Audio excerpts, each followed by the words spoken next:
Hello, my name is Tom Mays, and I'm the editor of the Journal of Research in Business Education. In this video, we're going to take a look at the process of submitting a manuscript for review. The first thing you're going to want to do is go to the journal's homepage, which is jrbe.nbea.org. Once there, you will see a little bit about the journal. You'll see our current issue and the current or most recent articles that have been published. If you want to make a submission, click on Make a Submission.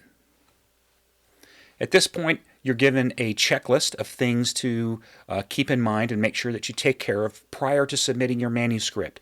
If any of these are missing or if something was not included that should have been included, we may end up sending the manuscript back to you to have that additional information added. So make sure that you abide by this checklist.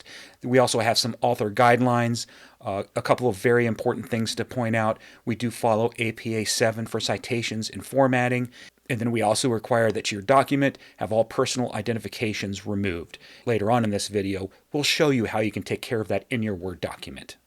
If you have not used this system before, specifically for the Journal of Research in Business Education, you will need to register in order to create an account, which will allow you to then submit and track your manuscript throughout the process. Once you've registered and logged in, you'll see a screen somewhat like this. This is a test account I have, so we can see that I've already tested the process using this account, and I actually have a manuscript that is listed as being incomplete, so it was not a totally completed submission. And this is something you might see if you have not checked all of the boxes and made sure everything is all together with your submission. But to get a new submission started, click on New Submission. Here we're presented with that same checklist that we were provided on the initial manuscript submission screen. If you want to add comments to the editor, you can do that here, but it is optional. And then, of course, we have an acknowledgement of the copyright statement and a privacy statement.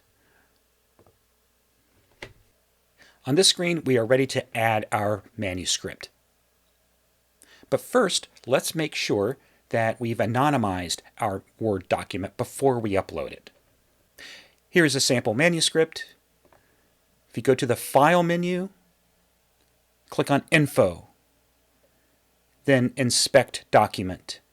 It may ask you to save your document first. What we're most interested in are going to be document properties and personal information.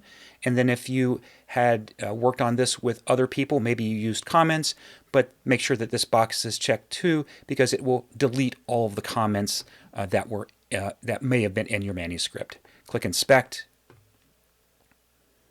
this case, the only issues it found was personal identifying information. Once you click Remove All, close, and then save your document, it has now been anonymized. Click on File, Info, and we can see the author and last modified by information has been removed, so the file is now anonymous. We are now ready to upload our file.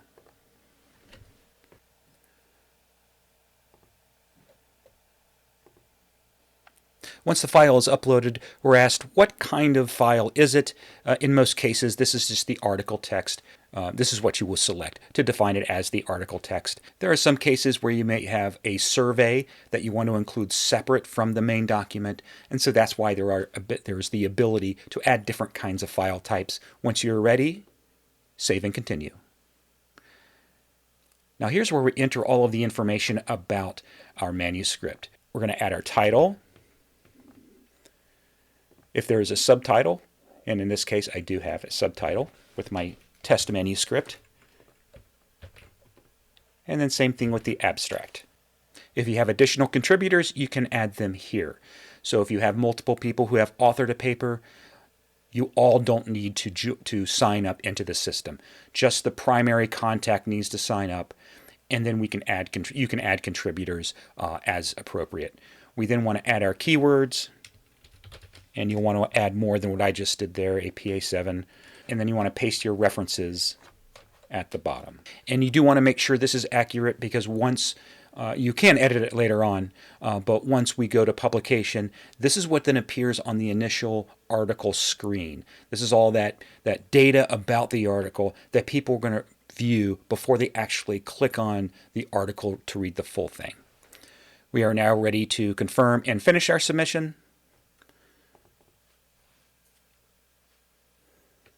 And our submission is complete.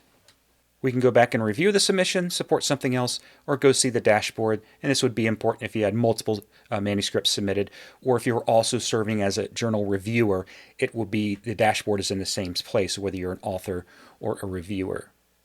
So to review the submission, we can then see and monitor where it is during the whole process.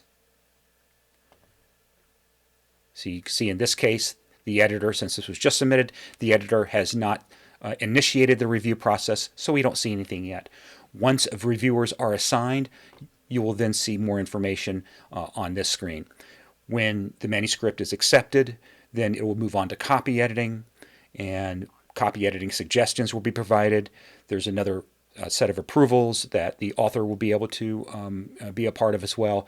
And then we go into production, and then that's where we just finalize everything, and then select a date and an issue to then publish your manuscript.